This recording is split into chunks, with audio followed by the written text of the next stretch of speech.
Well, 2020 has been a terrible year for all of us because of the COVID and the pandemic that is going on. In addition to all the pandemic and the COVID thing that is going on currently, I also lost my hard disk, which had the 9 years of travel data in it.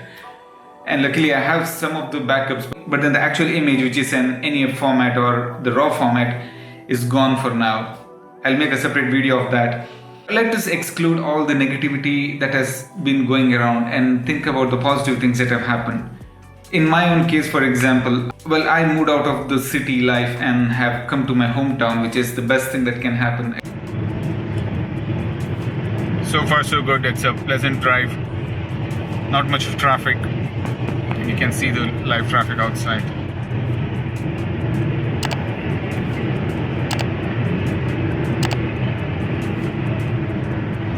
It wouldn't have happened at all in my lifetime during my work days, and it has been almost 10 months now that I am here in my hometown in Surathkal, where I could spend my time with my family members, which is the best thing that has happened. And also when it comes to kids, they could spend time with their grandparents, which is the best thing. They wouldn't have enjoyed their childhood days if they were to be in Bangalore city or anywhere in the city life. Well, the next best thing is the flexible timings that I got. I know there are so many people who have lost their jobs, but hopefully they will get a job soon. But in my case, if I say I'm lucky enough to be still continuing in one of those IT jobs that I've got, well, the other positive thing that I can think about is the traffic, the Bangalore traffic. I used to spend 3 hours commuting to office to and fro, which I could spend in updating my skills, got myself certified in so many things, and I haven't prepared. I did not get time to prepare for the last 10 years, I can say. And this was the best time I could prepare well for the last few months, and even got myself certified, which is really good. And I'm much more prepared now for the post-pandemic job market out there. The ideal thing that has happened to me here in my hometown is the place where I'm staying is just 300 meters away from the beach. And here is what you can see. This is right from the top of the house, where you can see the beach. Well, I used to go for a walk every day during my engineering days, where I spent most of my childhood days here in my hometown. And it was more of coming back to my hometown after 13 years as something that I did not even think of. And these were some of the positive things.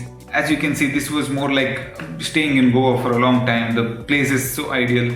And now that this place is under the government's tourism list, so there are a lot of people coming to this place now. Well, in addition to that, I had a newborn at home, so it was another gift, I can say, this year in 2020. Well, at least in my case, I do not consider 2020 to be that bad after all, other than my travel stories, where I had a lot of plans to travel around, but I couldn't really travel anywhere. But I could make more videos instead on YouTube, which is good. Let me know what plans you had and what is it that you are planning to do next year. You can leave a comment below. I've got a big list. It has been almost 3 years now that I do not go to the Himalayas. Well, I used to travel a lot, and especially the Himalayan trek is something that I used to do every year. And because of a lot of other reasons, I couldn't travel for the last 2-3 years, and now we have this pandemic. You have to be really careful when you travel at this time. But I have some plans for Q1 or Q2 of 2021. Hope I can stick onto this plan. I would love to go back to the Himalayas for a week-long trek at least. It has been quite some time now, and I've been practicing for that. And I'll be sharing all of these travel stories, so if you haven't subscribed, consider subscribing. And what's your plan? Just leave a comment below so that we can share if there is anything that is of common interest. Well, I'm just waiting for all those embassies to open up so that I can get the visa and travel abroad and go around, or even within the country. So let's hope something good happens in 2021. We have the vaccines that are ready now. Hope things go well by end of Q1 at least, so that we have the rest of the year to travel. And I'm sure I see the trekking groups already mentioning about a lot of interest being shown when it comes to trekking and travel. There are so many friends of mine who were into trekking and travel business who had to shut down, but now they are planning to come back, which is a good sign. Hope things go well 2021, and let's hope for the best. Cheers.